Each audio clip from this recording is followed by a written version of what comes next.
Good afternoon. My name is Larry Lynn with the Social Sciences Subcommittee, and welcome to another one of our Great Decisions classes titled Drug Policies in Latin America. First and foremost, to those who may be joining us in person in the classroom for the first time, or those on virtual for the first time, welcome. But while you're at it, if you're in this room, please take out your cell phone and ensure that they are silenced so as not to distract from today's presentation. Next, this is a reminder that you can continue to enjoy our fall 2022 courses by registering for the second half of the term. Registration kicked off Tuesday morning, and now that the classroom has increased capacity, there are more in-person options than ever before. There is a large list of courses for November and December, courses like Bias in the Media, Technological Revolutions and the Arts, Secrets of Our Social System, of our solar system, not social system, and Electric Vehicle Charging in the United States, just to name a few.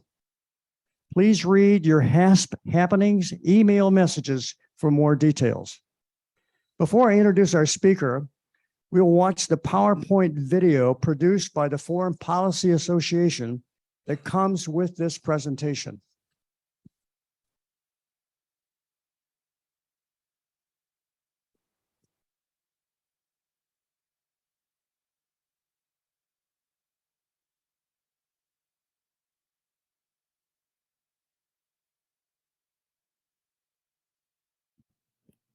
Welcome back, ladies and gentlemen, to Great Decisions 2022, a masterclass brought to you by the Foreign Policy Association. There are 9 topics in this masterclass. We are now at the point of looking at topic number 7, which is drug policy towards Latin America and the Caribbean. We have declared war on a number of entities over time. If we look back to the early 1940s, there was the declaration of war against Germany, Italy, and Japan, the Axis powers of World War II. There was a declaration of war on illicit drugs in the 1970s, and a declaration of war against global terror. Most recently, we've declared war on COVID. So what this tells us is that declarations of war are mere words. The question is what sort of policies underwrite them, give them life, and allow us to achieve our national interests. Before we can consider American foreign policy options, there are 3 main considerations.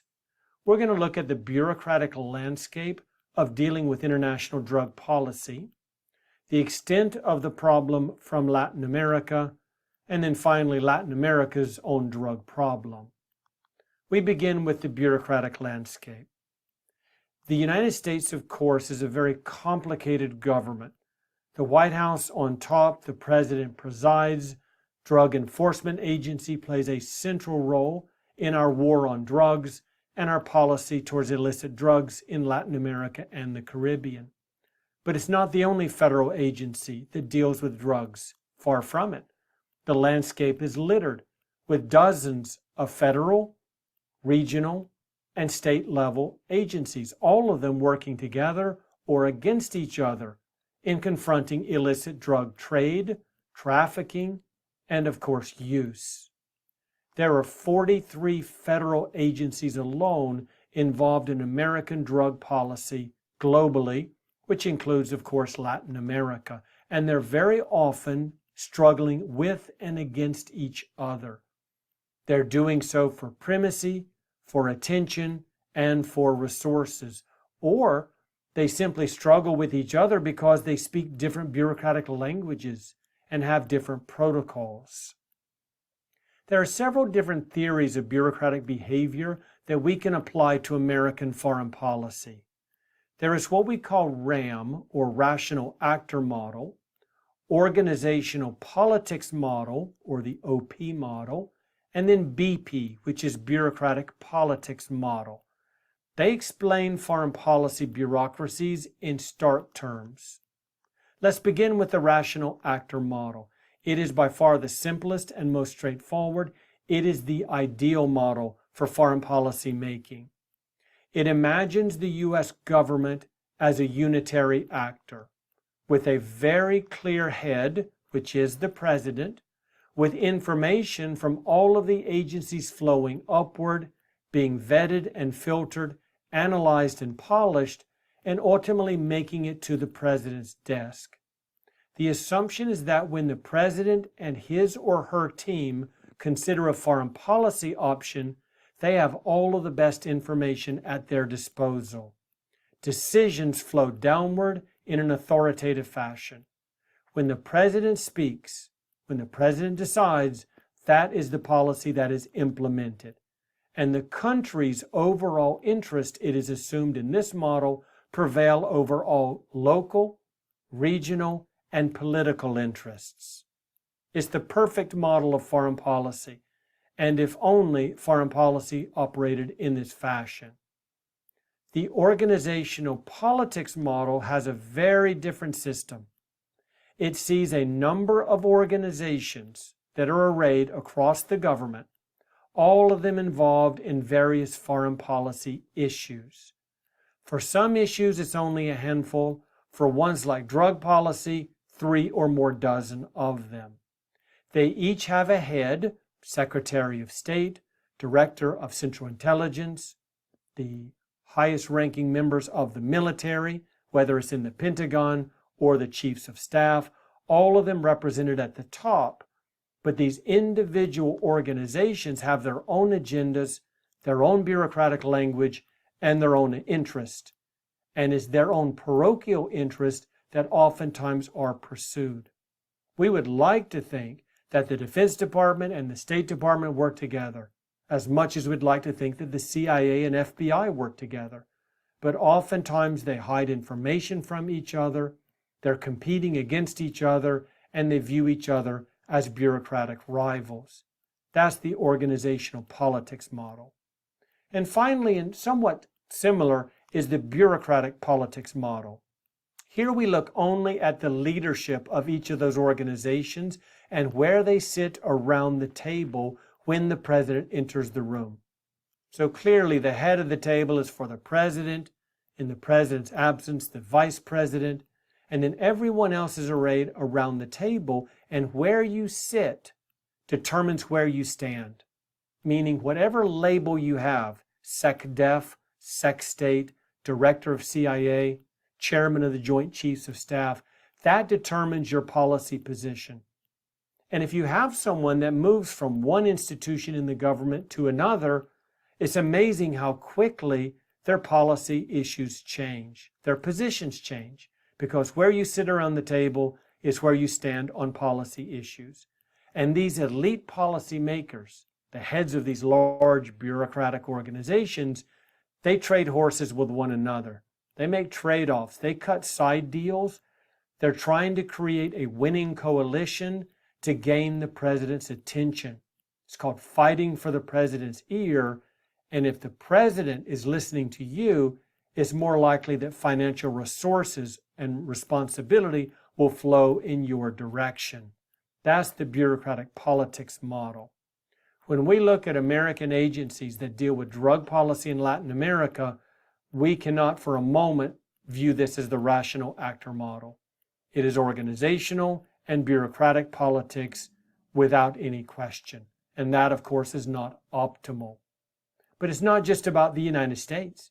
We're just one of many important players in the global battle against illicit drug trafficking and trade. In Latin America and the Caribbean, there are dozens of countries, each with their own bureaucratic battles. And somehow we have to overcome all of those battles, including ones with us, if we're going to coordinate policy across the entire region. What is the extent of the drug problem in the United States? The numbers don't tell us everything, but we do know that annually $150 billion of illegal drugs enter the United States. What does that mean in terms of cost for the U.S.? We'd have to calculate all of the medical treatments, the law enforcement efforts to crack down on drug dealers and drug consumers, the crime that is often related with addiction to drugs, and don't forget the lost productivity. When people become sick because of drugs, they can't go to work. When they die, we lose a lifetime of productivity. So the drug problem in the United States is enormous. Putting a price tag on it is virtually impossible. Here we can see the main global trafficking routes for illicit drugs. There are three sources. There is the so-called Golden Triangle in Southeast Asia. That includes Myanmar, one of our great decisions this year. There is that Golden Crescent, which basically begins in Afghanistan, and then it has its travel routes throughout Africa and Europe, and then finally today's great decisions challenge, Latin America. As we look at our hemisphere, the drugs are largely produced in South America. They find their way to Central America, into Mexico, Caribbean islands, and on to the United States. The moment we crack down on land routes, the sea routes open up. We crack down on the sea routes, that opens the door for land routes. Very difficult to prevent the drugs from flowing into the United States. And once they reach our boundaries, they have a national network of highways and byways that they can use to spread across our great nation and poison our population. Latin America's drug problem is relatively straightforward. There are only 3 countries that promote or cultivate coca. That is, of course, the base of cocaine. They are Colombia, Peru, and Bolivia. But from them, the drugs flow throughout the region and, of course, northward to the major markets in North America. In fact, 90% of the cocaine produced in South America arrives on American shores. The other 10% makes its way to Africa, to Europe, and beyond. Let's now consider American foreign policy options as it relates to drug policy.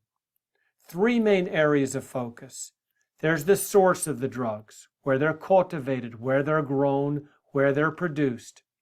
Once they have finished production, there are transit routes that take them out of region and towards the United States and large markets, and then finally the destination, which with cocaine in Latin America is overwhelmingly the United States. And it's the same for marijuana and other illicit drugs.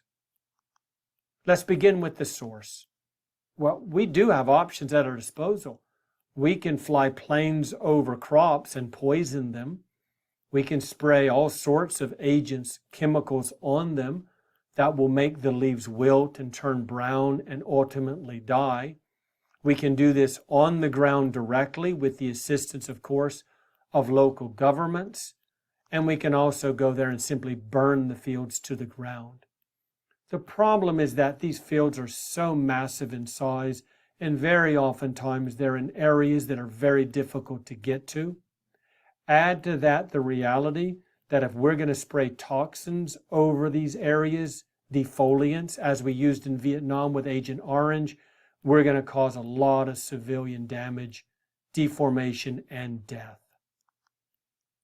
There have been major moves to have locals replace their coca production with other profitable market items such as coffee or soy, rice, or cotton. This is something that can happen if we're willing to subsidize it.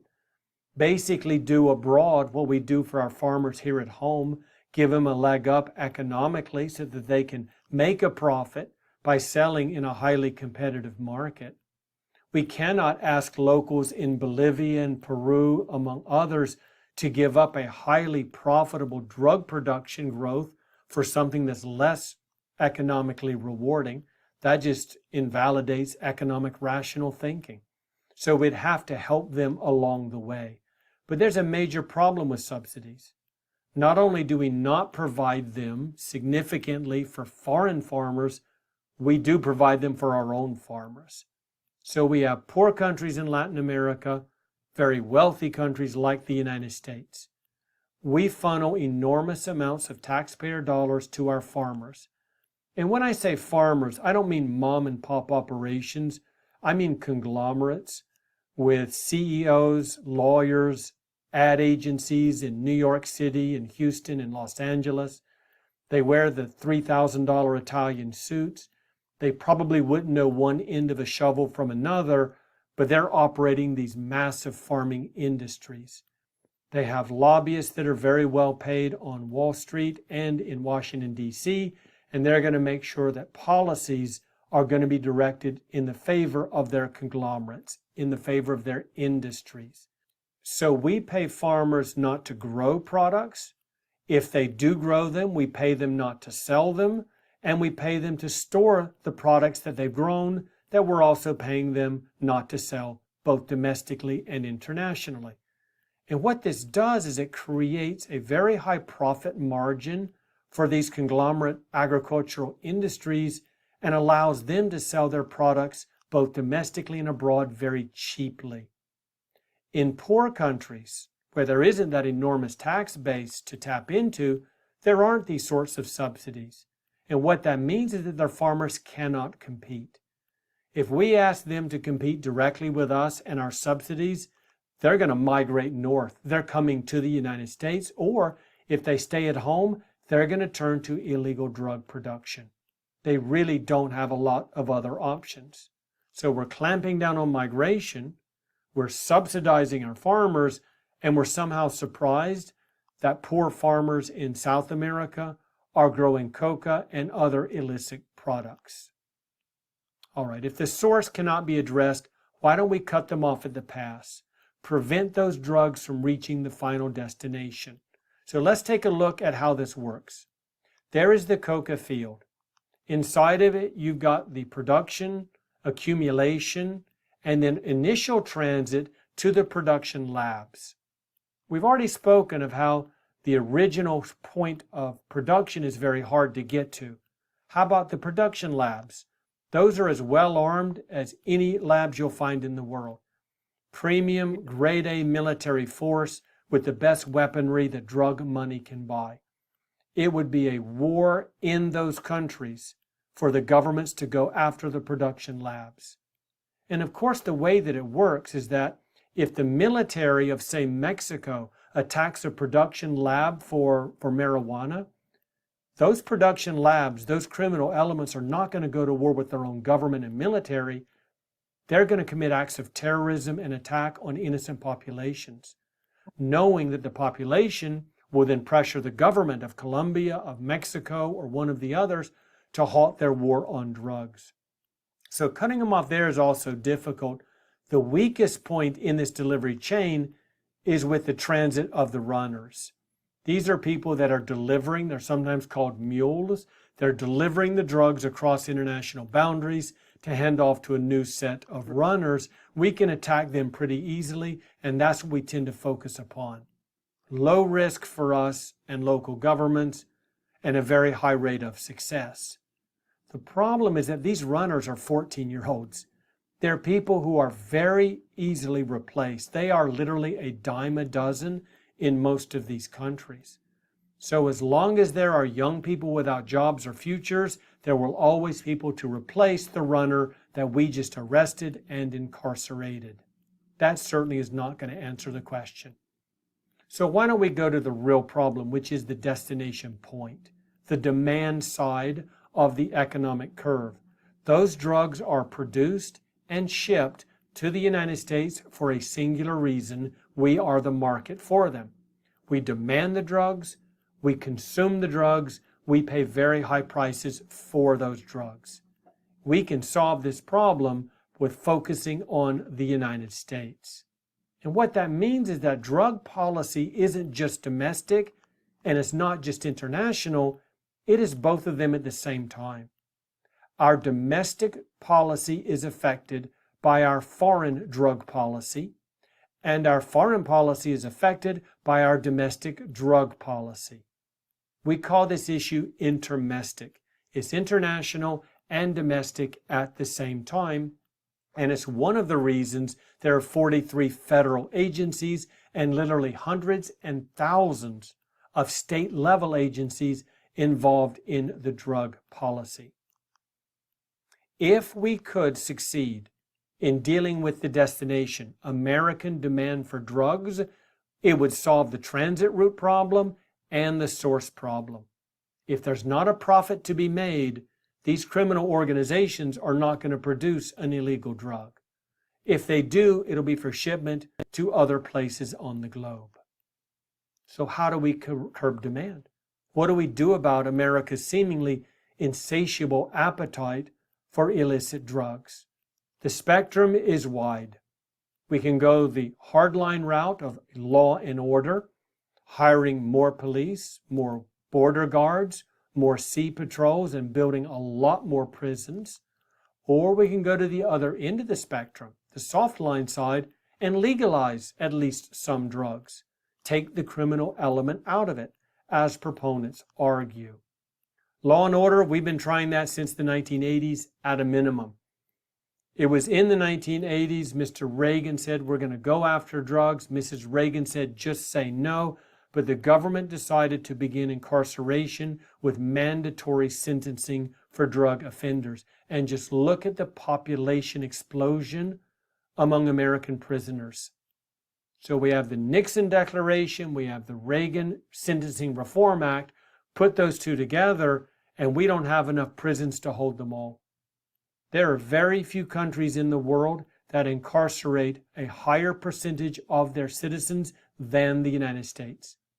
And we could continue this curve right out into 2022, and the numbers are up, and away. Now the major trend is private prisons. So we have, again, corporations with profit motive, high-paid lobbyists in Washington directing resources to build private prisons, who have an incentive to encourage the sort of domestic policies and laws and sentencing that will send more customers to them. And of course, by customer, I mean prisoners. So if law and order isn't working, how about legalization? There's a strong movement in this country, and many U.S. states now have legalized pot or marijuana. But this never works because you can't legalize cocaine. You can't legalize methamphetamines. You can't legalize so many of the very hard drugs, the dangerous killing drugs that are very popular in the United States. And even legalizing marijuana won't work. I mean, companies will make a profit and people will smoke, I guess you'd call it safe weed, but there's always going to be a demand for stronger marijuana, stronger beyond the envelope of what domestic law allows, and there will always be a demand for cheaper marijuana. Legalizing it raises the price. It must be regulated, inspected, taxed, and as a result of that, the price of marijuana goes up, and that means there's always a market for less expensive, i.e. illegal, marijuana being shipped in, including marijuana that is much, much stronger than what people can get through the legal resources. Legalization doesn't work, law and order doesn't seem to work, but there's a whole array of options in between, both domestic and international. From a foreign policy point of view, if the United States is going to succeed, short of ending American demand for drugs, which no one sees happening in the future, we have to get along better with the governments of Latin America and the Caribbean.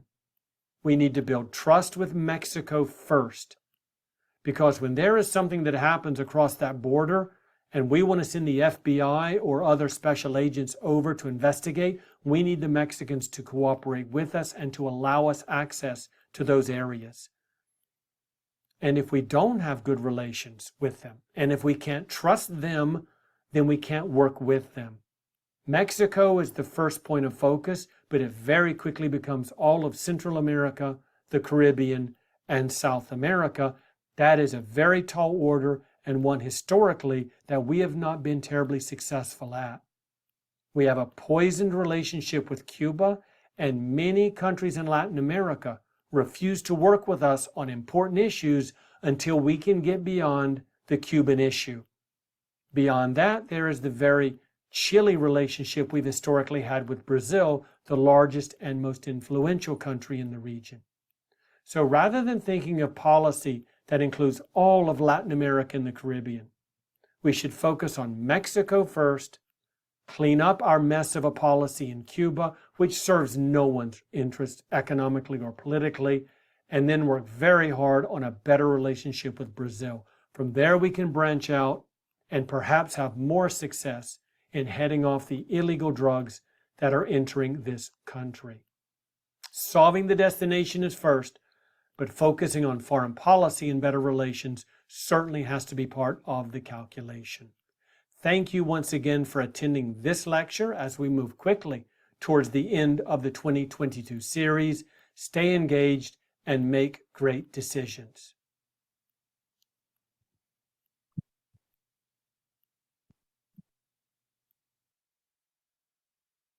Our speaker today is Diana Lee. Diana is an assistant professor of Spanish at Hope College.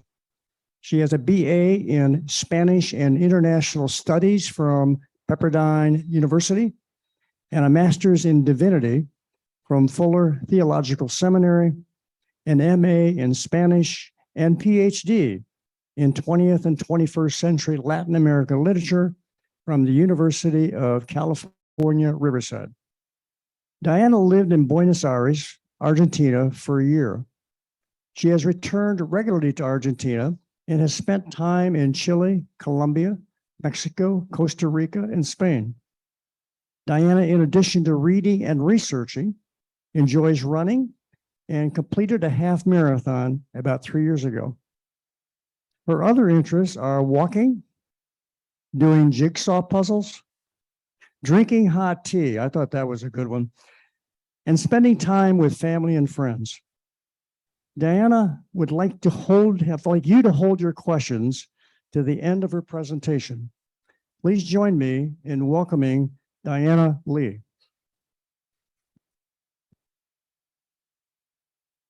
Thank you for that introduction.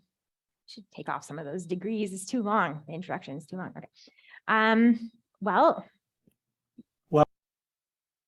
Okay, there we go.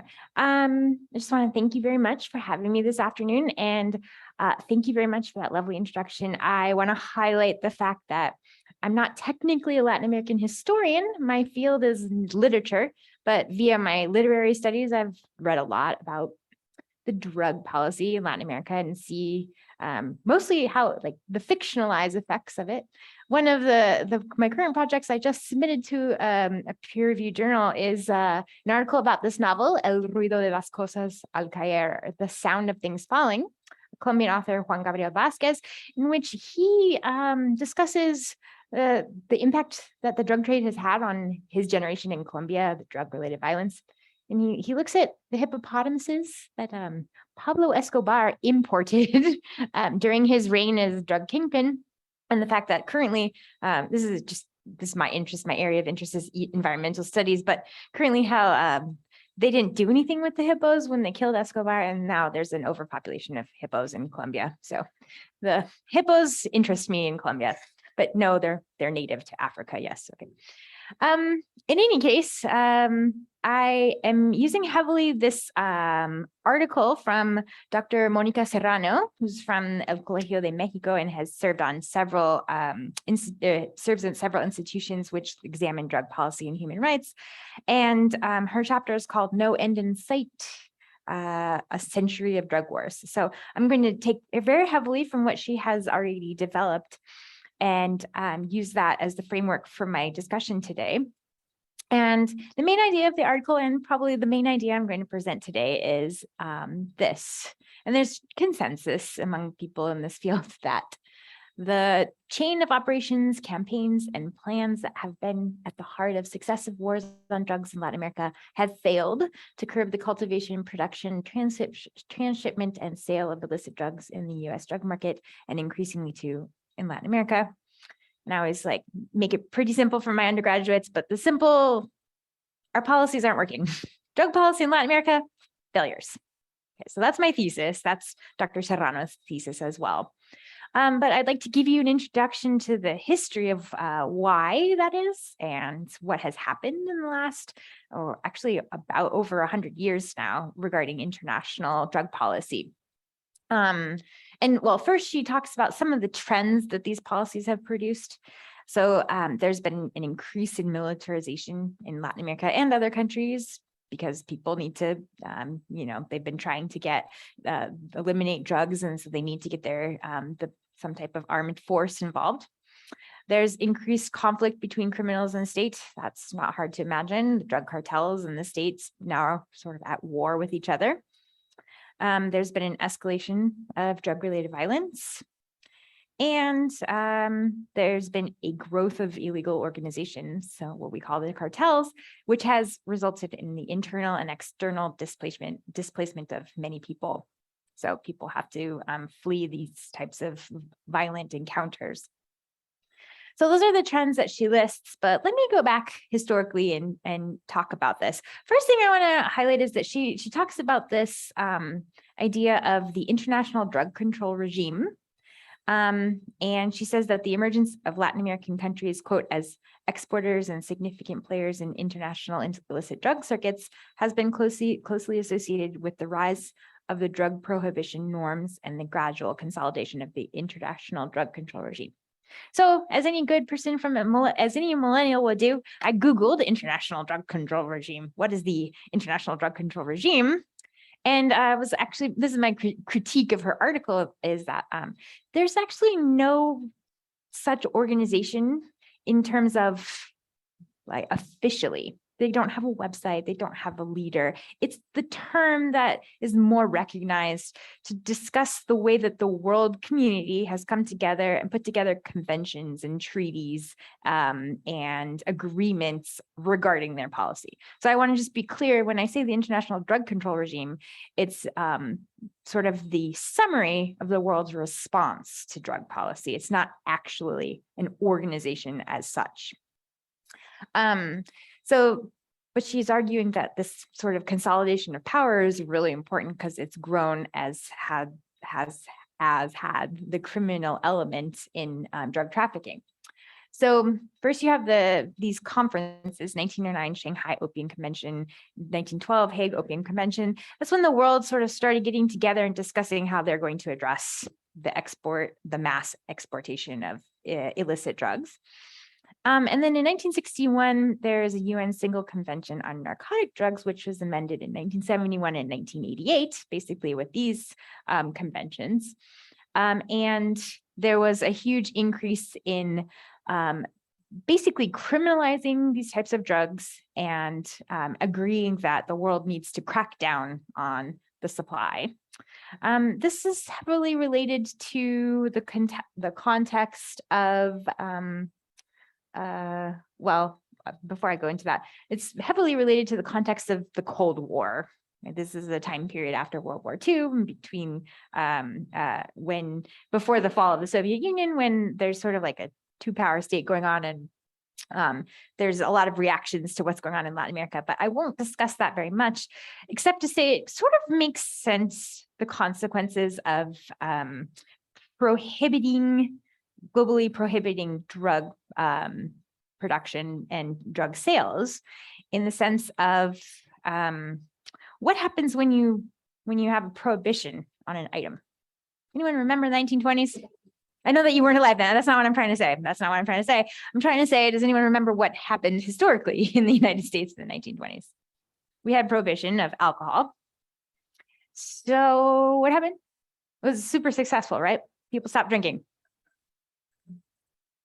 No, it wasn't successful at all. In fact, people basically went to their bathtubs and made their own alcohol at home, and speakeasies popped up. And people just went to places and it was illegal, but the demand never stopped.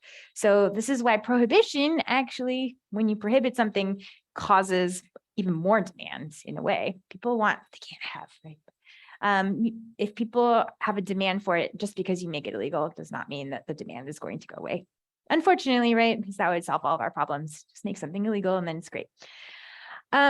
So basically, when the international drug control regime makes these drugs, they deem them illicit, illegal, demand didn't go down. In fact, I would say probably demand went up. And this is a problem that Nixon and Reagan decided to tackle head on. And so in 1969, Nixon declares the war on drugs. And he associates marijuana with hippies, which I imagine my parents in that category. Actually, they were a little hippie-ish back in that time period. He associates African Americans with heroin, so hippies with marijuana, African Americans with heroin, and then it becomes sort of like an identifying category in a way. This like the consumption of drugs, heroin's for African Americans, marijuana's for hippies. And that I think enables him in many ways to move forward with this rhetoric of we need to make it illegal. And so by 1972, you have over $1 billion in the United States budget to fight the war on drugs. And so what's the subsequent result of the crackdown? You want to take any guess? Guesses? Right, there, thumbs down, right?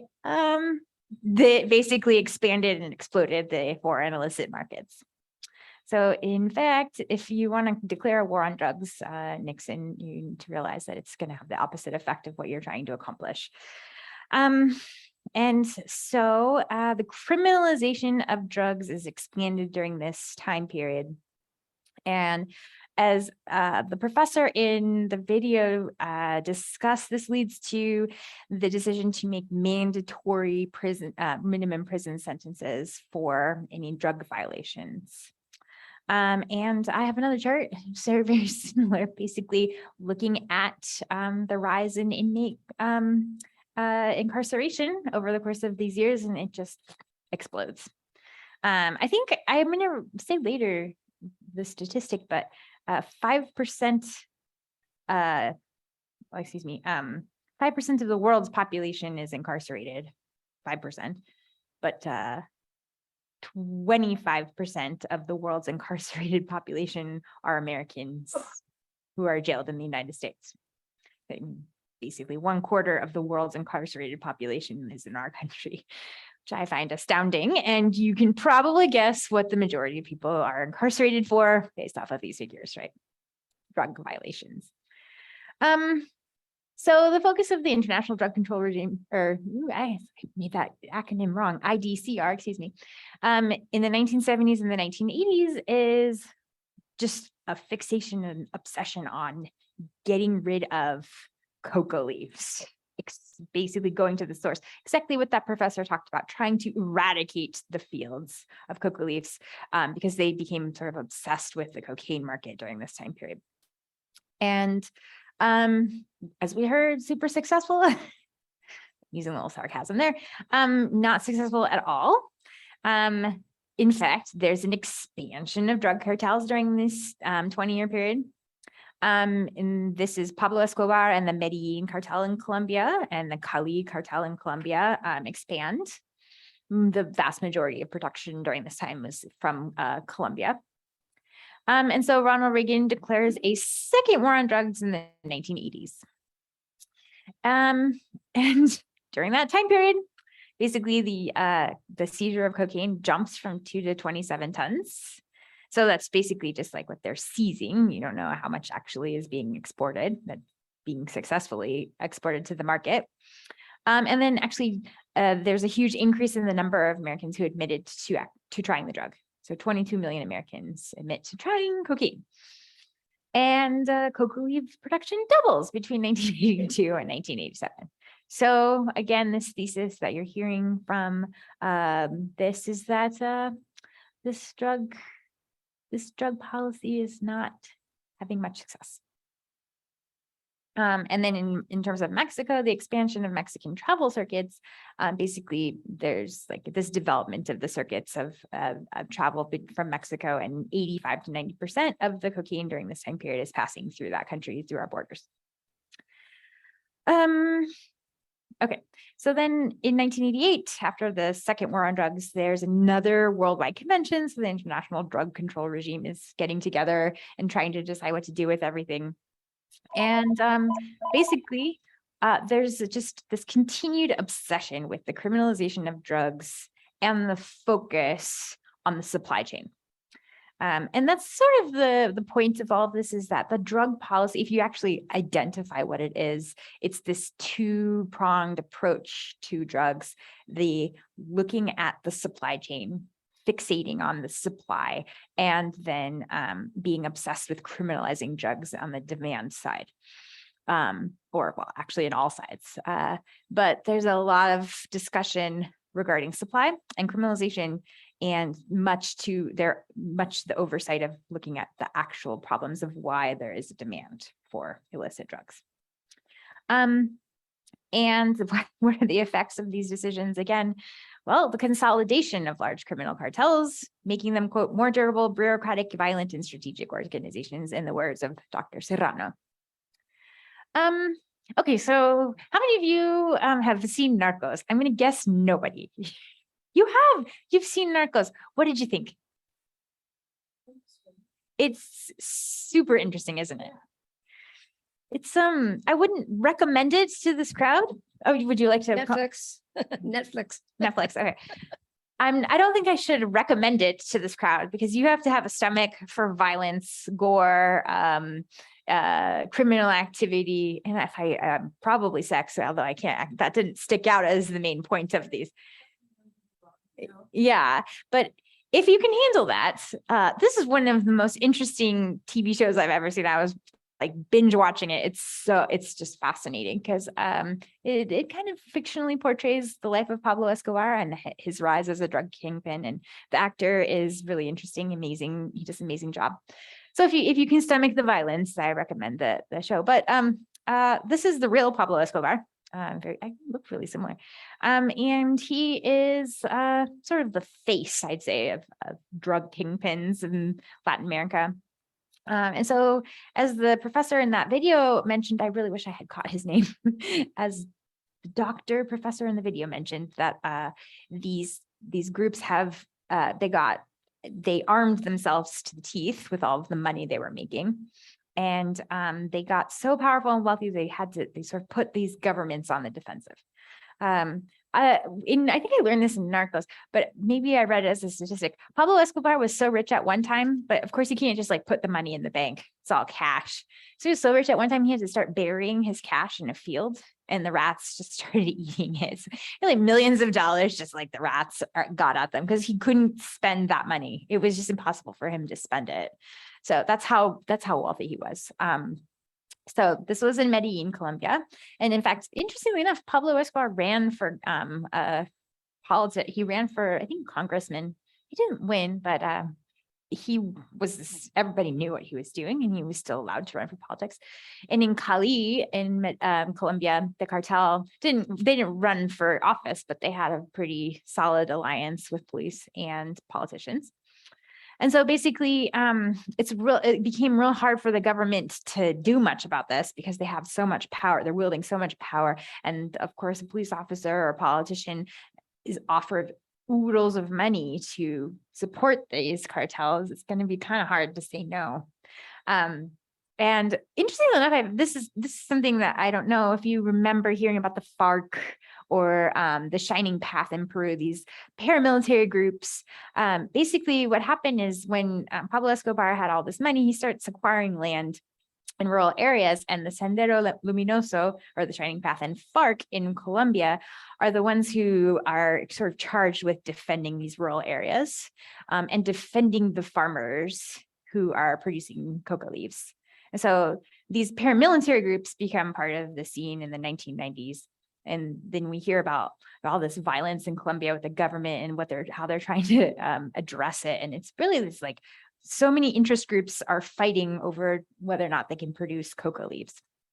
So 1990s, again, this is where we're still in the 1990s. Basically, at this point in Mexico, the price of cocaine was at $1,250 per kilo, which you can only imagine 1990s, $1,200 for a kilo of cocaine. Like 2.2 pounds. It's just crazy. And there's this brutal war between the government in Colombia and the cartels, and then the way that the paramilitaries got involved later. As I said, the novel I just wrote this article about is about the trauma that the narrator experiences when he's an adolescent. He has nothing to do with the drug cartel whatsoever, but he grew up in a Colombia in which everybody is plagued with fear because the cartels start bombing public places. In fact, they bombed an airplane that they thought a politician was going to be on, and the airplane killed 150 people. politician wasn't on the airplane, but Pablo Escobar was brave enough to start basically bombing places. And this is the context the narrator grew up in. But the government did work on it, try and dismantle the cartels, and they did kind of get to the cartels eventually, or at least the leaders of the cartels. They got Pablo Escobar from a very dramatic manhunt, and they did get the Cali cartel leaders. They put them in jail, but they didn't dismantle the drug production. They just dismantled the heads of these groups, right? And so what happens is there's these right-wing paramilitary groups that surface, and they start protecting the landowners of the coca leaves. And these left-wing groups, they start protecting the coca farmers. And so you have right-wing paramilitaries, left-wing paramilitaries, the actual military, and there's just this all-out civil war in Colombia that starts after the dismantling of the cartels. So that's kind of Colombian scene in the 1990s. And in Mexico, this is just beginning. This drug war is just about to begin and descend into a 3-decade period of escalating drug violence and mass atrocities, which we continue to hear about actually in the news every single day. In Peru, there was some success in getting rid of the shining path, but basically just the corruption in the government led to scandals at the highest level. And so I wouldn't call it super successful in terms of the Peruvian scene either. So that's the 1990s and these cartels in these 3 areas. And so the author of this article talks about starting in like the 2000s, what happened. And so in the 2000s, Colombia and Mexico really had no choice but to ask for international help to deal with these problems, like in a real way. So the United States, of course, is going to say, okay, well, we'll help. And so there's a huge influx of cash towards both Colombia and Mexico to try and solve, quote, the war on drugs. So Plan Colombia and Merida Initiative, Washington funds.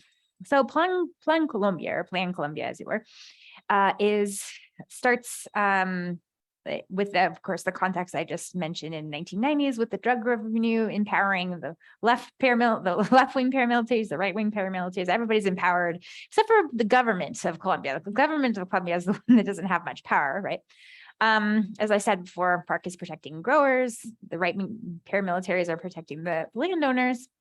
And so in 2000, the Clinton administration gives $1.3 billion to Colombia and neighboring states. And over the next 15 years, U.S. aid to Colombia totals $10 billion. What does that money do? Well, Alvaro Uribe is a really interesting character because he actually won the Nobel Peace Prize at one point, which I think is a little controversial, but it's interesting. This president of Colombia has a 2-pronged strategy. He wants to get rid of the FARC and demobilize right-wing paramilitaries. Rightly so, right? If you want to have no longer a civil war, you need to get rid of the people fighting it, right? Or sorry, get rid of the power people fighting it. And so he demobilizes the paramilitaries by offering them immunity in the atrocities that they've committed, which I think is the controversial part of him winning the Nobel Peace Prize. But actually, it kind of worked. It's one of the only sort of, I'd say, quote unquote, success stories in this whole story is that they did demobilize the right-wing paramilitaries, and they were able to corner FARC. And so they managed to do a lot of demilitarization in that country.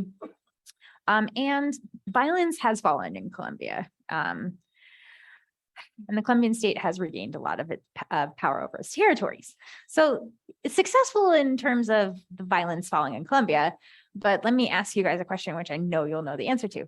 How successful was it in stopping the exportation of cocaine from Colombia? Zero success, okay? Zero success in the sense that it absolutely did nothing to impede the drug trade in Colombia. It's the amount of drugs that comes in from Colombia continues to be just as high, or actually higher than it was in the 1990s. And of course, there was a huge cost of militarizing the government, giving them money, is that the Colombian military, of course, becomes stronger, more powerful, and there were serious human rights violations in the war to control the country. So you hear a lot of stories from Colombia about just how it succeeded in reducing violence, but at what cost? And I would say actually, the current state of Colombia is not necessarily like the problem is not solved. It is a very fragile stability that has been accomplished. Though I will grant the fact that it did do something to get rid of the paramilitary groups, which is important, of course. So there aren't terrorist bombings in Bogota anymore, at least for now, right? Okay, so the other piece of this was the Mérida initiative. So Mexican government also needed help dealing with its drug problem and the instability that the drug policy had caused. So in 2007, the United States commits to giving 1.4 billion. And again, there's an investment in military and police to try and bring back stability to Mexico and give the nation state power over the drug cartels. During this time, you kind of remember that like Bush had declared war on terrorism in early 2000s, and it's all kind of related because they've identified the cartels as terrorist groups, which I don't necessarily disagree with, but I think this is important to remember the context of this year. And the assumption is that this is going to restore stability, state authority, and that it's very important to use coercive force. It's indispensable in this sense. But unfortunately, this is not going to shock anybody at this point. It was a failure, a total failure. Basically, you have the opioid epidemic and an increase of heroin exportation to Mexico, from Mexico, excuse me. And the drug supply chain has not been diminished whatsoever from this initiative. And sadly, unlike Colombia, as you know, the statistics on drug-related violence in Mexico have not gone down. If anything, they have gone up and have caused more instability in Mexico. So again, these conclusions from these plans are that there's a failure in the drug policy. Illicit drug economies are thriving, and there's more violence, especially in Mexico. In spite of all of the evidence, or in spite of all of the drug policies to crack down, this has not caused anything to get better. And what you've produced are fragile democracies. Latin America, I would say in large part, Latin America can be identified, the countries can be identified as democratic in most places, maybe with the exception of Venezuela, and well, Cuba issue is its own topic. But they do elect their leaders still, but they're very fragile democracies. At any one point, the authoritarian trend can surface again in any of those countries. So Colombia was doing really well after they cracked down on the FARC. And yet I've heard statistics where there's been some outbreaks of fighting, and people are worried about the Colombian government being again, falling into this war with the drug cartels. So it's not been this is not a very bright and sunny presentation. I think it would be nice to be invited back to talk about electric vehicle charging in the United States. So 2008, the World Drug Report comes out from the UN. What does the UN conclude? Well, basically, with these price increases in the illegalization of drugs, criminals and poor people are enticed into the trade. The very educated, eloquent professor in the video talked about how you can't really ask farmers not to produce drugs when it's so lucrative for them. It doesn't make economic sense. And then there's been displacement of people as well as the drugs. There's an interesting thing because there's the displacement of people, in that if you have drug violence, people have one choice. Well, two, they either get caught up in the violence or they try and flee somewhere else. So there's a lot of displacement of people within their own countries, but then it's very highly related to the immigration crisis that we see at our own borders and the borders of Central America, people trying to get places that are safe from drug violence. And then drug displacement. If you crack down on the coca production in Mexico, it moves to Peru. If you crack down on coca leaf in Colombia, it moves to Peru. If you crack down on heroin in Mexico, it moves down south to Guatemala. If you crack down on any of these things, the drug just moves somewhere else. It's not actually working in terms of getting rid of the supply. This is just what I said. So what's interesting with the United States, according to Dr. Serrano and our own experiences, in this international drug control regime, the United States has become sort of the leader of this all. We cast the vision and we've become enforcer, the world police for drug control. And that's basically what the UN determined in 2008. And again, this two-part fixation on supply and the criminalization of drugs is where our drug policy continues to focus, which we can discuss at the end with questions. So like, what's the most current information we have about this drug policy? In 2016, Mexico, the presidents of Mexico, Colombia, and Guatemala said, we really need to discuss this. They identifying illicit drug trafficking and related illicit markets as major drivers of violence and violent death in Latin America. These three presidents called for a long overdue international debate on the drug problem. So the UN General Assembly said, okay, we can do that. And so they had a special session in 2016. Does anyone want to guess what they decided in 2016? You think there was a lot of progress made in 2016 on this? No. You guys are like my students in Spanish too. It's like, I don't know what to say. It's not as hard as you think. Basically, Latin American and European countries could agree on, of course, the themes. They could say, okay, we agree on the themes of this problem, that there are human rights violations, that we need to discuss the drug-related violence, drug cartel-related violence, but you have European countries and more developed nations emphasizing human and health rights of drug users, and Latin American representatives calling attention to the implications of prohibitive and punitive enforcement for violent dynamics and human rights in their country. So basically, the United States said, we have a huge drug problem. We have to get rid of the drugs in our country. And Latin American saying, we have a huge violence problem. We need to get rid of the violence in our country. And sadly, there's no common front that emerges to seriously challenge this regime and punitive drug policies. So that's where we're at, and that's sort of the end of Dr. Serrano's information. I listened to some other sources and found some statistics that I find pretty interesting, sort of part of the discussion if we're going to talk about drug policy. The first one is, if you look at this graph, in 2006, 2017, the drug use in the world, global trends. And of course, drug, populations rise. So you can see that there's like a rise here in the number of people who are doing drugs. But if you look at percentage wise of the world population, you see this percentage is actually pretty stable. The same percentage of people worldwide use drugs, more or less. And the orange is actually people who use drugs.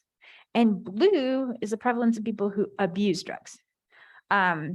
And I guess, you can kind of understand the difference that some people use recreational drugs and some people abuse drugs, those who are drug addicts and have health issues. And then there's people who use them recreationally. And you can see that the actual amount of people who abuse drugs, statistically, percentage-wise, from this United Nations Office on Drug and Crime statistic, is that it's not really that high in terms of the amount of people who use drugs, which I find just really an interesting statistic. And the second statistic that's extremely interesting to me is this. You have a lot of colors here. So you got to take a kind of piece it together.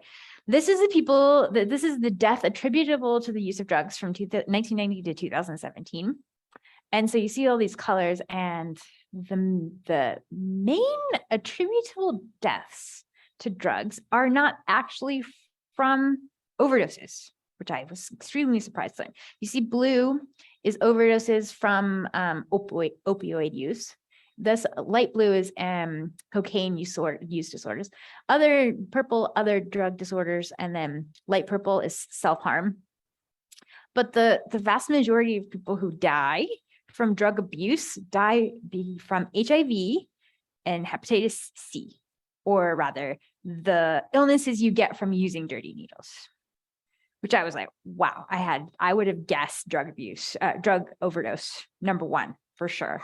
But actually, percentage wise, that's quite small compared to the illnesses that you get from using dirty needles. And when we talk about the health and human rights issues of drug users as European countries, I find that statistic quite disturbing. I don't know if we're kind of discussing this in the way that it seems that we should at least be honest with ourselves, right? Just honesty. Okay. So yeah, basically the end of me talking, and maybe I didn't talk long enough because I probably sped up my presentation because I do that, but the end of me talking is me just giving some thoughts, some issues and themes that I see regarding this historical trend, these historical trends in drug policy in Latin America. The first is that democratic countries tend to look towards the human rights, especially of like drug users and people in our countries. Authoritarian governments tend to want to look at law and order. This statistic of the mass incarceration of criminals from drug violence is something we could discuss, because obviously like that's an important component of the fixation on the criminalization of drugs. As I said before, the US has 5% of the world population, but 25% of its incarcerated population. And then if you actually look at this from a racial standpoint, the number of people who are people of color, Black or Hispanic, that go to jail for drug offenses is extremely skewed. White people who have the same offenses tend not to go to jail. Black people and Hispanic people who do the same things tend to be sent to jail. Then you have the privatization of prisons. And of course, when you have a privatization of prisons, it means that there's an incentive, an economic incentive to keep it going. Well, those are all three related.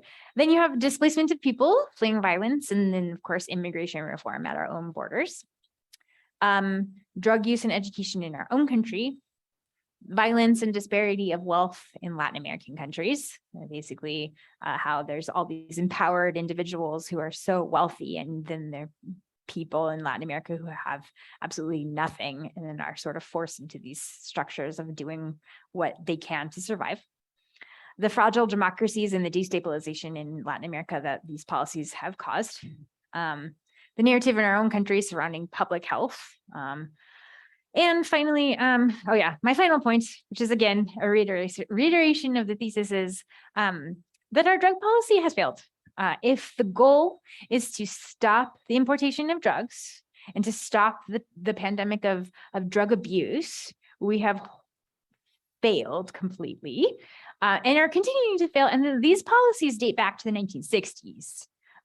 So I'm not great at math. 60 years, right? 60 years of implementing these policies, and we're continuing to do the same things, and we're expecting different results. It's a little peculiar. I was trying to decide what I wanted to, because it's hard to, we're going to have a discussion, but ultimately I want to at least say that we should no longer be surprised. Like, let's move past the naivete of, oh, well, we should crack down. Let's at least not be surprised that doing the same things are producing the same results over the course of history. Okay, I think I'd like to open it up to discussion and conversation and questions. And I want to emphasize conversation because I am an expert, but I also recognize that I'm not the sole owner of knowledge in this room. And so I want people to be feeling free to also share their opinion. Thank you, Diana. Thank you very much.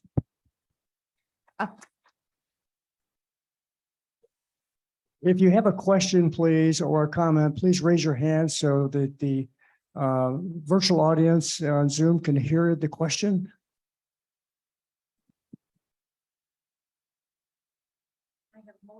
Comments.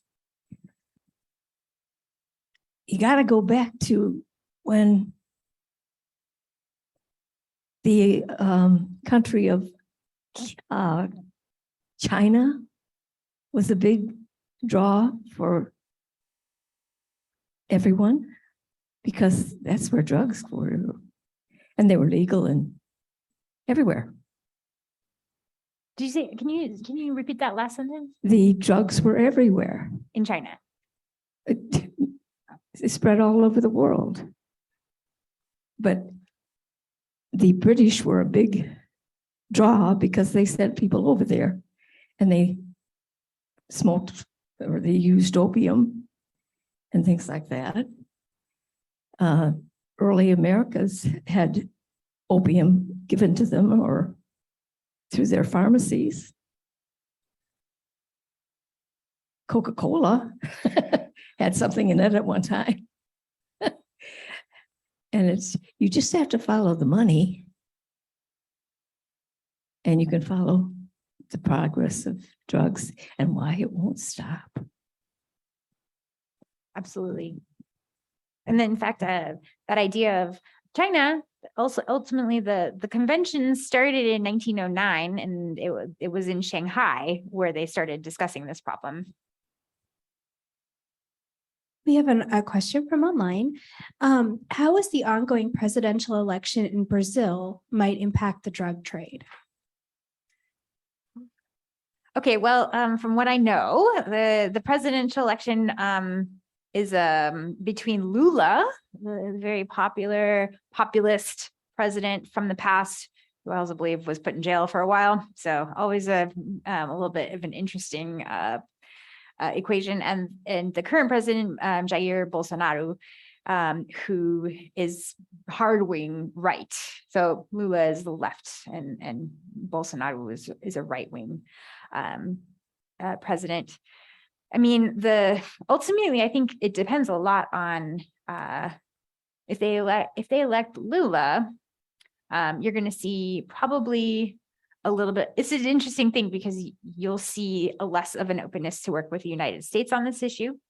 And yet currently Bolsonaro is a little bit less favorable towards the United States because our president is more liberal. He was very fond of Donald Trump. So I don't know the effect the presidential election will have on at least our relationship with Brazil, especially in terms of how it's going to affect the way that we're approaching the drug trade, because of what happens when our next president comes into power and what type of policies they're going to implement with the person who wins the election in Brazil. But I can say what I can confirm is that the relationship between Brazil and the United States is frosty and continues to be. And so I think the professor in the video is right that if we want to work with the most important player in Latin America, we need to find some way to work together with either one of those presidents.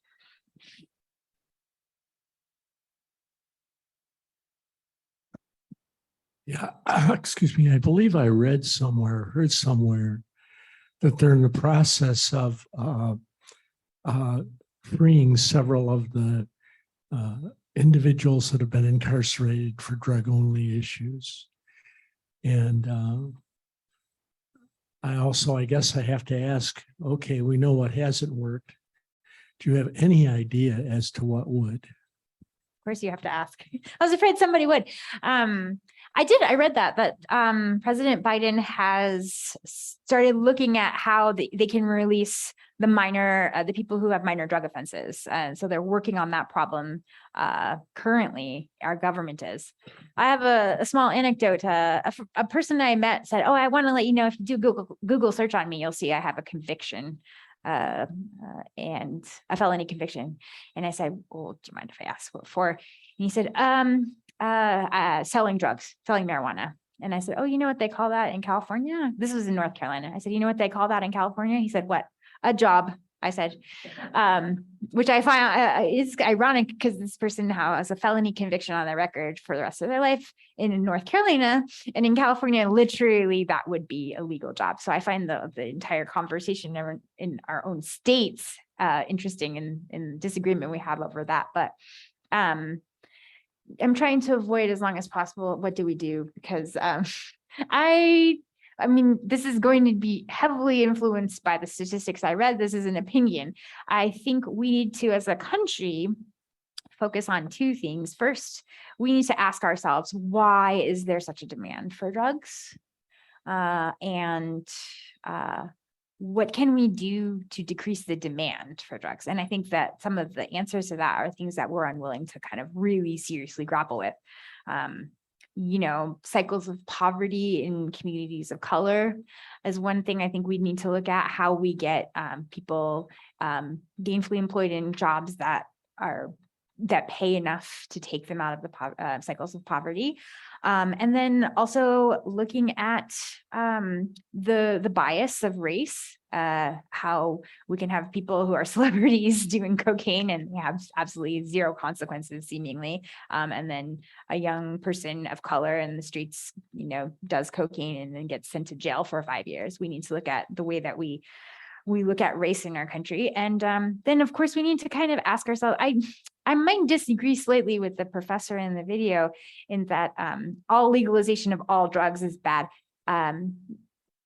I do think that we should look at the difference between legalization and criminalization. Legalization and criminalization, you can have something be illegal, but you can decriminalize it in the sense that instead of immediately sending people to jail for drug possession, we should look at how we can implement structures that will help them get off drugs.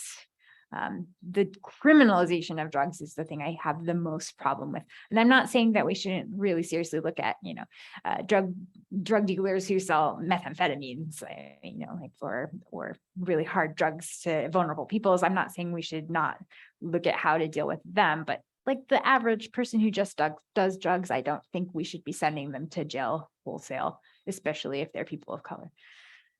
That's my opinion, but I am open to hearing your opinions. I just wanted to piggyback on the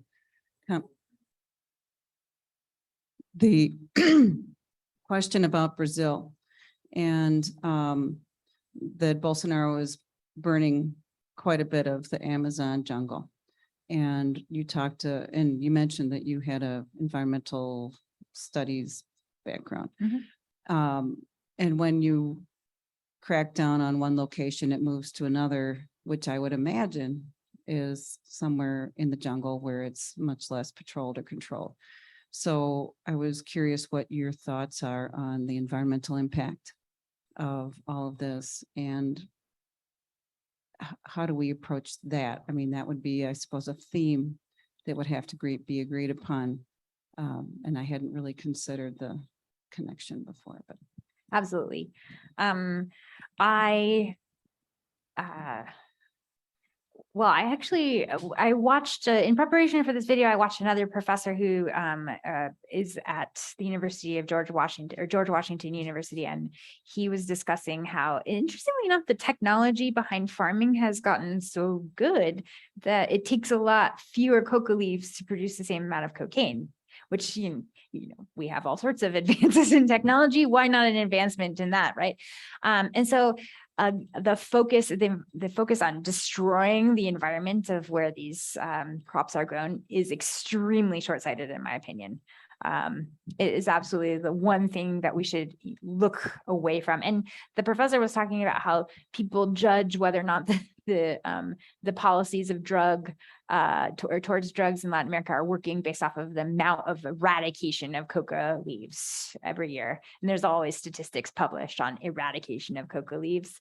And I just think that from an environmental standpoint is not cutting it. It should be our last focus, but it continues to be our primary focus. And it just doesn't work.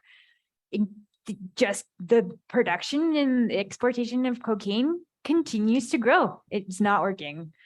And from a personal standpoint, I believe that the use of Agent Orange is reprehensible, and we should not use any type of chemicals like that to get rid of crops. In your research, did you run across some creative and optimistic conversations, someplace that I could go to, a website or an organization that recognizes this isn't working and they're creatively seeking to find fresh ways? I wouldn't say I ran across too many people who are optimistic about this problem, even the ones that are really solidly trying to think of creative solutions. I think they feel stuck because this is you can see how entrenched that this problem has become in our political culture. Politics is so married to this issue that you almost can't see solutions without the United States government being heavily involved. And the United States government is intractable, and even the presentation on the bureaucracies is it's very eye-opening. Even if the president of the United States decided to completely change drug policy today, you'd have the special interest groups of the DEA and the other 43 bureaucracies saying, "Oh no, we can't lose our funding." You know, it seems kind of difficult to come up with a solution.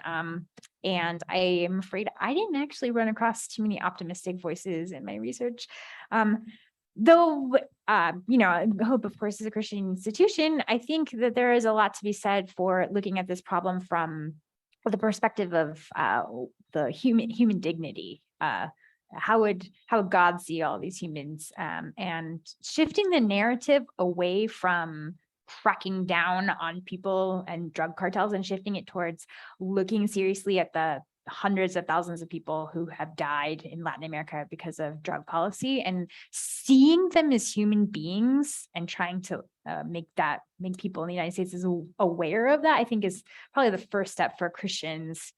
It might sound super liberal, but I think just recognizing that this problem in the United States is not an us problem, it is a world problem, and that we have caused major issues in other countries, and that we need to do some reparations towards the people who have suffered most, if we're going to take the dignity of the individual seriously as Christians. So that's sort of my creative solution, is to keep talking about the people who are dying from drug violence in Latin America.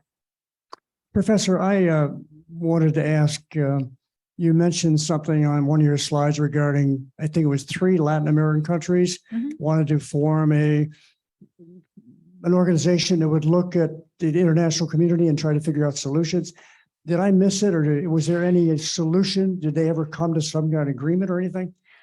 Colombia, Mexico, and Guatemala asked for the United Nations to take a serious look at this problem. And the United Nations did call a special assembly, or a special, what do they call it? Special session. And so unfortunately, though, that was 2016, the UN couldn't agree on anything. They just couldn't agree on anything. And so there was a conversation, but there was no change to the drug policies that are currently exist. Anyone else have a question or a comment? I'm sorry.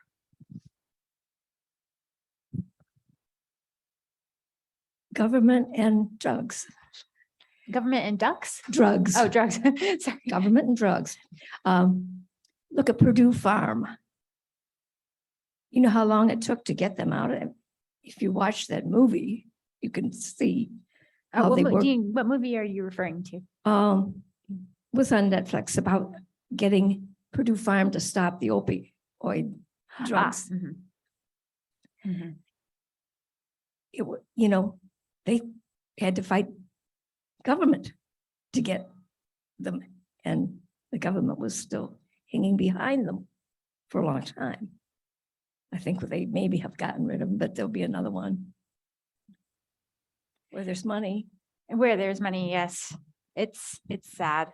And interestingly enough, I read that well, actually, Dr. Serrano said that the Obama administration tried to cut down on the number of prescriptions for opioids in the United States, and Mexico took advantage of that and just increased its heroin exportation. And so the number of drugs that people were doing didn't actually go down per se. It just switched from legal drugs to illegal drugs, because the cartels saw the demand and decided that they were going to take advantage of that. Which I also found, sorry, Terry, I did not find to be an optimistic statistic.